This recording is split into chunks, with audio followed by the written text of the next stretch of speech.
So వీటితో పాటు కేసీఆర్ తెలంగాణ ప్రజలకు క్షమాపణలు చెప్పబోతున్నారా? కేసీఆర్ గారు క్షమాపణ చెప్పాలి ఏ విషయంలో? నేషనల్ డ్యామ్ సేఫ్టీ అథారిటీ నిన్న ఒక రిపోర్ట్ ఇచ్చింది. ఆ రిపోర్ట్లో కాళేశ్వరం డిజైనే తప్పు, కాళేశ్వరం కట్టడంలో అనేక లోటుపాట్లు జరిగినాయి. రిపోర్టే కాదు, అది ఎన్డీఏ రిపోర్టు. నేను ఎందుకంటున్నా అంటే ఎన్డీఏ రిపోర్టు, అది కూడా బీజేపీ పార్టీ ఆఫీస్లో వండిన వంటకం. ఆ రిపోర్టు మీరు రజనీ గారు మీరు తెలుసుకోండి. డిసెంబర్ 2024లో ప్రభుత్వానికి ఇచ్చారు. ఈరోజు ఏప్రిల్ 2025. 4 నెలలు ఎందుకు దాచిపెట్టింది ప్రభుత్వం?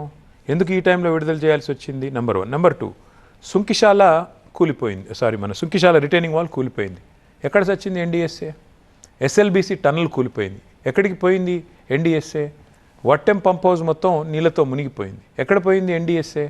మార్బీలో గుజరాత్లో బ్రిడ్జ్ కూలిపోయి 140 మంది చనిపోయారు.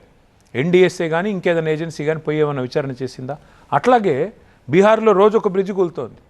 అంటే ఎన్డీఎస్ఏ అనే ఒక బ్రహ్మ పదార్థం, అంటే అన్ని ఈడీ లాగా, సిబిఐ లాగా, ఐటీ లాగా ఇదొక కొత్త సంస్థ, కేంద్ర ప్రభుత్వం పంపిన ఒక దూత. అందుకే నేను అంటున్నా, ఎన్డీఏ రిపోర్ట్ కాకపోతే అసలు వాళ్ళు వచ్చి కనీసం నీళ్ళలో దిగారండి? కనీసం విచారణ చేశారా? వచ్చిన 24 గంటలు ఆయనేమో దున్నపోతు ఈనిందని కాంగ్రెస్ ఆయన అంటాడు, ఈయనేమో దుడ్డను కట్టేయండి అయిపోయింది దున్నపోతు ఈనింది అంటారు. దున్నపోతు ఈనదరా నాయన అని చెప్పేవాడే లేడు. అసలు కాళేశ్వరం, మేడిగడ్డ అది ఈరోజు కాదు కదా.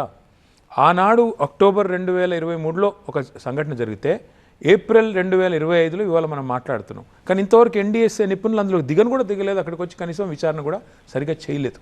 చేయకుండా ఏది పడితే అది మాట్లాడి పొలిటికలీ మోటివేటెడ్ రిపోర్ట్ ఇస్తే దానికి కేసీఆర్ గారికి క్షమాపణ చెప్పాలా? నిజానికి ఎవరైనా క్షమాపణ చెప్పాలి అంటే రేవంత్ రెడ్డి గారు, కాంగ్రెస్ ప్రభుత్వం, తెలంగాణ రైతాంగానికి క్షమాపణ చెప్పాలి.